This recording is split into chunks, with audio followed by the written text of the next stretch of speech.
మిత్రులారా, ఇయాల ఆలోచన చేయండి.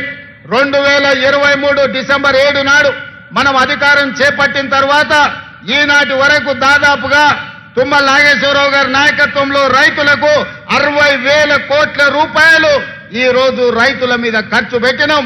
అందులో 21,000 కోట్ల రూపాయలు రైతు రుణమాఫీలోనే ఖర్చు పెట్టినాం. రైతు భరోసా కావచ్చు, రైతు రుణమాఫీ కావచ్చు. అదే విధంగా ఒకనాడు పంట పండిస్తే మీరు ఒరేసుకుంటే ఉరేసుకున్నట్టే అని ఆనాటి ముఖ్యమంత్రి గారు మాట్లాడినారు, మీకు అందరికీ తెలుసు. కానీ ఆయన మాత్రం ఆయన ఫామ్ హౌస్ లో 150 ఎకరాలలో ఒరేసుకొని 4,200కు క్వింటాలు అమ్ముకున్నాడు.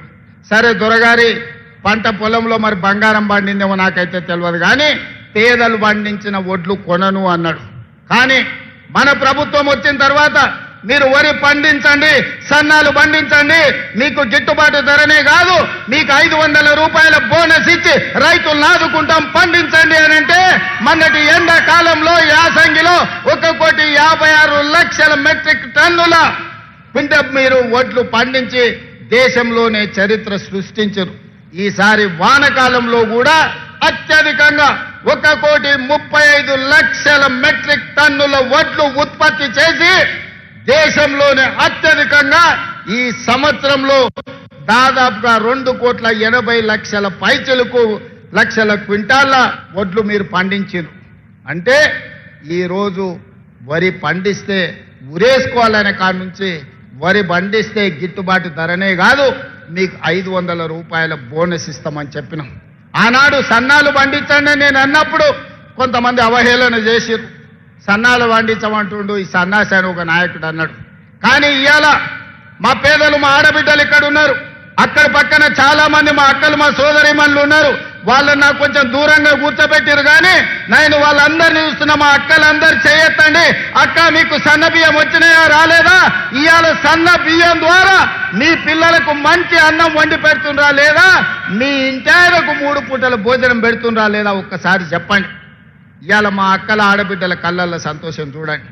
ఆయల్లా రేషన్ షాపులో పోతే బియ్యం తెచ్చుకుంటే బర్రెలకు దానై కింద వాడేది, లేకపోతే రేషన్ షాపోడే కిలోకు 10 రూపాయలు మనకిచ్చి వాడే కొనుక్కునేది.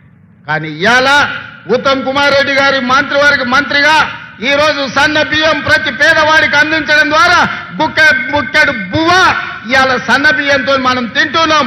మేమందరం మీకు ఇవ్వడం కాదు, పేదవాళ్ళ ఇళ్లలో నేను, మా ఉప ముఖ్యమంత్రి గారు, మా వ్యవసాయ శాఖ మంత్రి గారు, మా సాగునీటి పారుదల శాఖ మంత్రి గారు, ప్రతి మంత్రి, మా రెవెన్యూ మంత్రి గారి ఇండ్లల్లో పేదవాళ్ళ ఇంటికి వెళ్ళి వాళ్ళు వండిన సన్న బియ్యమే మేము తినొచ్చిన మాట వాస్తవం కాదా?